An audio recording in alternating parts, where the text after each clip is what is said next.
Bobo Dioulasso, ville culturelle, toutes les attentions y sont braquées jusqu'au 2 avril prochain. Semaine nationale de la culture oblige.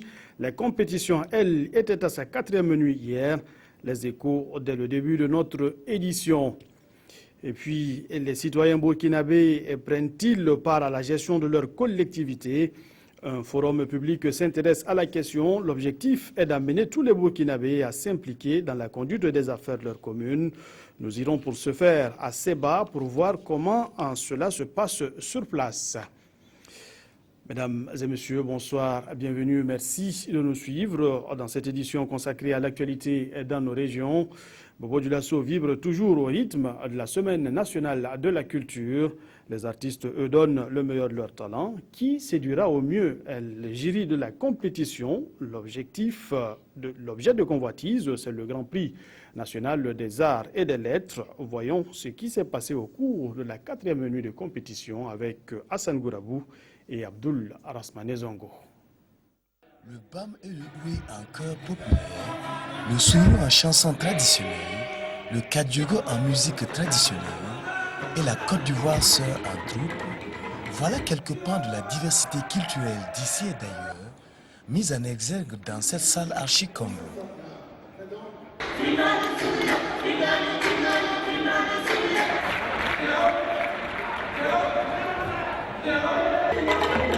Instrumentistes, chansonniers, paroliers, danseurs et musiciens rivalisent pour séduire ou conquérir le public.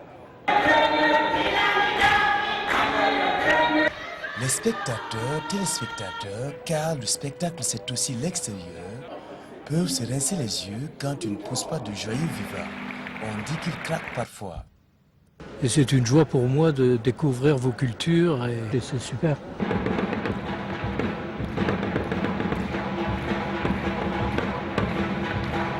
C'est joli les voir aussi. C'est dynamique en tout cas, ouais. Vraiment, vraiment. Il y a de l'énergie, c'est sûr, dans tout ce qu'ils donnent. Hein. Ce qu'ils ont donné vraiment, c'est très bien. Nous devons vraiment chercher une solution, vraiment valoriser notre culture. La compétition pour l'adulte en cette vue du 29 mars 2016 a vu la prestation d'une douzaine d'artistes solitaires ou en groupe. Et nous restons à Bobo Dioulasso. Au bilan de 2015, les acteurs participants dans la mise en œuvre de la SCAD, entendez par là la stratégie de croissance accélérée et de développement dans les hauts bassins, se félicitent du bon taux d'exécution des activités pour l'année 2015. Donc, 82% au titre de taux d'exécution des activités au plan financier et quelques 40% pour ce qui concerne le taux de réalisation physique. C'est le point fait par le cadre de concertation régionale au cours de sa session inaugurale de l'année tenue le 25 mars dernier. Awadrogo, Jean Zongo et Moussa Sanon pour le reportage. Les membres du cadre de concertation régionale des Hauts-Bassins se rencontrent régulièrement à Bobo Dioulasso pour échanger sur des questions. Contexte spécial dans lequel justement le Burkina s'est trouvé en 2015 et justement au vu de ce contexte-là, il va de soi que je vais dire, les résultats ne soient pas vraiment assez fameux, mais tout reste à dire que des efforts ont été fournis. Des efforts ont permis au cadre de concertation des hauts-bassins d'atteindre un taux de réalisation financier de 82% et un taux de réalisation physique de 40% au niveau de la mise en œuvre de la SCAD. Beaucoup d'efforts ont été fournis et nous avons atteint un taux de réalisation financier au niveau de la SCAD de près de 82% et un taux de réalisation physique de 40%. Comme perspective pour le développement des hauts-bassins, le cadre de concertation régionale attend des nouvelles autorités, un nouveau plan national de développement économique et social, plan dont il compte s'inspirer pour prendre des initiatives en vue d'améliorer les conditions de vie des populations. Êtes-vous suffisamment impliqué dans la gestion de votre cité? Si oui, sachez que vous accomplissez là une obligation citoyenne et cela n'est pas toujours le cas pour tous, si bien que le développement de certaines collectivités s'en trouve freiné. La problématique de la participation citoyenne a été expliquée aux populations de la commune de Seba dans la région du Sahel. pour inciter ces derniers à s'impliquer davantage dans la conduite des affaires de leur commune. On voit tout cela avec Alexis Ouedraogo et Joseph Bambara. Faire comprendre l'importance de la participation citoyenne pour le développement des communes et le renforcement de la gouvernance locale, faire connaître les formes et les cadres de la participation citoyenne sont entre autres préoccupations au cœur de ce forum public sur la participation citoyenne dans la commune urbaine de Seba. L'un des points saillants de ce forum a été la communication assurée par Abdul Karim Sango. Cette communication, axée sur la participation citoyenne, a permis d'outiller la population de Seba afin que celle-ci puisse s'impliquer davantage dans la gestion des affaires de sa cité.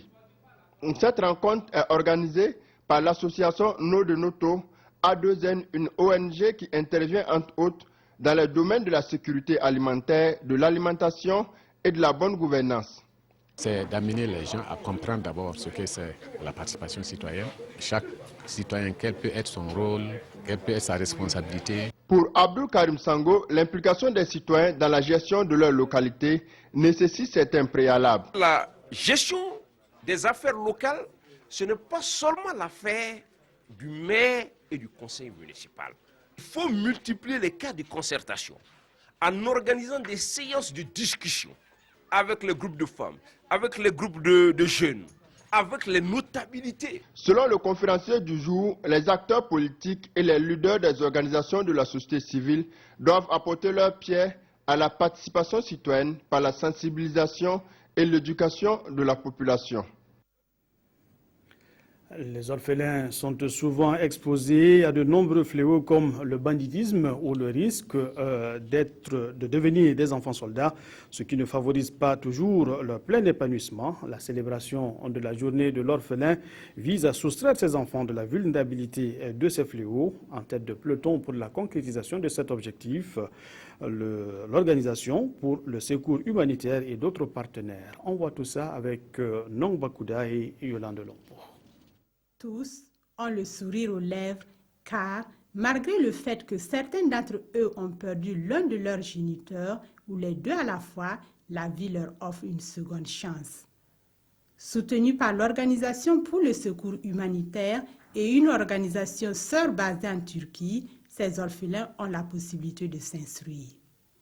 En plus, ils reçoivent mensuellement une allocation pour subvenir à leurs besoins. Le rapport donné par l'ONU, on a dans le monde 4 millions d'orphelins. Par manque de moyens, il y a certains enfants qui se lancent dans les guerres, les enfants soldats. Donc tout ça, ce sont des soucis. Toutefois, on s'engageait quand même à prendre ces enfants en charge. Ça pouvait quand même réduire ces genres de dérapage. Aujourd'hui, une journée leur est dédiée.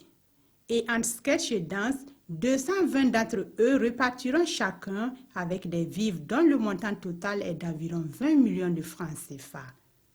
L'organisation OCH me tient depuis 2008. Et je suis très heureux de recevoir des vivres que vous voyez derrière moi. Je suis très fier. Dans ma famille, on est 3. Je suis orphelin de père depuis 2007. Outre le volet social, ces deux organisations interviennent également dans le domaine de la santé et de l'éducation. On reste dans le social pour évoquer cette collecte de fonds pour venir en aide aux malades. Cela se passe à Dédougou où le comité paroissial d'accompagnement des malades créé pour les actions de soutien aux personnes les plus vulnérables a organisé une soirée spéciale de collecte. Y ont pris part les autorités administratives, religieuses et la société civile. Montant total des contributions de 145 000 francs CFA pour soutenir et soulager les pensionnaires des hôpitaux de Dédougou. Yves Rouamba, Christophe Traoré et Naya Lagdopol Sawadogo. Environ 245 000 francs CFA, c'est la somme que le comité paroissial d'accompagnement des malades CEPAM a collecté au cours de cette nuit. Une somme qui vient alléger un tant soit peu la souffrance des malades démunis dans les hôpitaux. Nous souhaiterons que les dons que nous avons récoltés puissent profiter à tous les malades. Je dis que c'est une initiative à saluer parce qu'au-delà justement de l'aide matérielle ou financière qui sera apportée aux malades, Il y a également l'aide morale, il faut voir, il y a le soutien moral. Les participants à cette soirée caritative ont réitéré leur encouragement au CEPAM à poursuivre de telles initiatives. Ils ont assuré leur disponibilité à être aux côtés du CEPAM et des malades. C'était pour la cause de soulager nos frères et sœurs qui souffrent autour de nous. Surtout que nous sommes dans l'année de la miséricorde.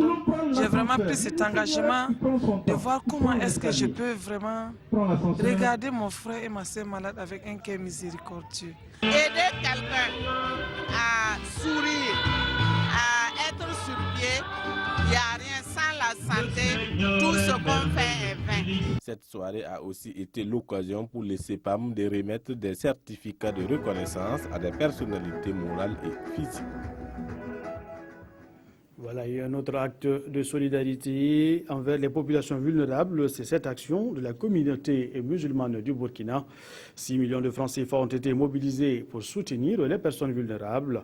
Sont concernées par ce don les personnes affectées par les événements en octobre 2014, celle du coup d'État de septembre 2015 et des bousculades lors du Hajj 2015. Mokhtar Ouedraogo, Mamadou Ali, Compaoré. La communauté musulmane fait parler son cœur. Elle a remis ce matin une somme de 6 millions de francs CFA aux personnes ayant été affectées par l'insurrection populaire des 30 et 31 octobre 2014, le coup d'État manqué de septembre 2015 et par les bousculades mortelles de Mina lors du dernier Hajj. Ce don a été remis en présence du Pouet Naba, représentant Naba Bango, empereur de Moussi, de l'ambassadeur du Royaume d'Arabie Saoudite et de Mme Yvette Dambélé, secrétaire d'État chargée des affaires sociales. Ça fait vraiment plaisir de voir cette grande solidarité autour de ces personnes qui ont été éprouvées et qui ont besoin vraiment de notre soutien moral, psychologique, matériel et financier.